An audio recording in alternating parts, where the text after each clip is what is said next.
ভালোবাসে কাকে জানেন? আমির খানকে ভালোবাসে, সালমান খানকে ভালোবাসে, এই বড় বড় হিরোরাকে ভালোবাসে। আর ওরা যেমনি করে চুল ছাড়বে অমনি করে ছাড়বে। দেখবেন এক জামানা ছিল হিরোরা পিছন দিকে চুল ছাড়তো, তখন আমার নওজওয়ানরা পিছন দিকে চুল ছেড়েছে। তারপরে কিছুদিন এলো আগে থেকে ওরা যখন চুলকে বড় করতে লাগলো, মারছে কুম করে বাড়ি একবারে মনে হয় বাদ কার ফুরফুর করে চুল উঠছে, ওরাও আগে থেকে ছাড়তে লাগলো। এখন এই করতে করতে করতে এক গালা চুল কাটা এসেছে ভাই, যে কানের ওপর থেকে 2-3 আঙ্গুল থেকে কাইটা কুইটা কবুতরের যে খোপখান থেকে মাথাতেই যেখানে খালি রাখবে। একটা ছেলেকে জিজ্ঞাসা করছে, হারে ভাই এটা কোন কাইটিং? কইছে মাওলানা এটা হলো জুত্তা কাইটিং চুল, এটা বলে জুত্তা কাইটিং চুল। আল্লাহুস সামাদ। তা আমরা শেষ হয়ে গেছি ভাই আমার। কেমন ভালোবাসতে হবে নবীকে, কি দিয়ে মোহাব্বত করতে হবে নবীকে। আহা হা হা, একজন মহিলা একজন নারী হয়ে নবীকে কত ভালোবেসেছিলেন জানেন? গাজওয়ায়ে উহুদ লড়াই যুদ্ধ চলছে, মদিনাতে খবর হয়ে গেল মুসলমানের বড় বড় নেতা, মুসলমানের বড় বড় পহলওয়ান খলিফা ৭৭ জন শহীদ হয়ে গেছেন। ওই লড়াইতে নবীজির চাচা হযরত হামজা রাদিয়াল্লাহু তাআলা আনহু শহীদ হয়েছিলেন, যাকে সাইয়্যিদুশ শুহাদা বলা হয়েছে। ৭৭ জন মুসলমান, মদিনার গলিতে খবর হয়ে গেল ৭৭ জন মুসলমান শহীদ হয়ে গেছে। মাতাম ছেয়ে গেল মদিনাতে। চোখ দিয়ে পানি ঝরতে লাগলো, হাওমাও করে কাঁদতে লাগলো। একজন মহিলার ঘটনা বলছে, সবারই কথা বলতে পারবো না।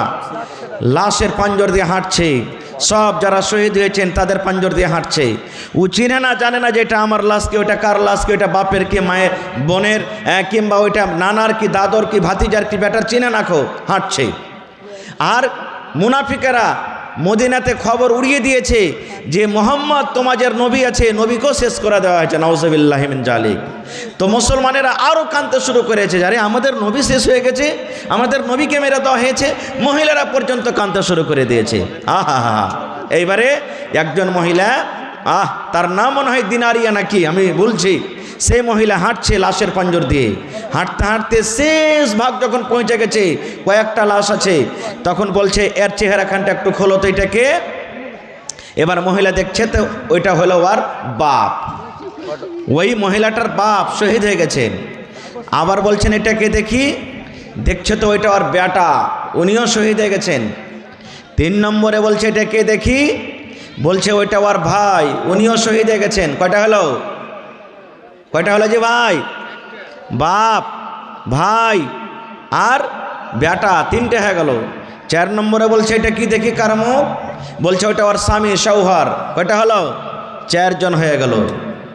এবার বলেন, যদি কোনো মহিলার, যদি কোনো নারীর 4টা লোক শহীদ হয়ে যায়, তার জীবনটা কেমন হইতে পারে, মনটা কেমন হইতে পারে, বুঝতে পারছেন?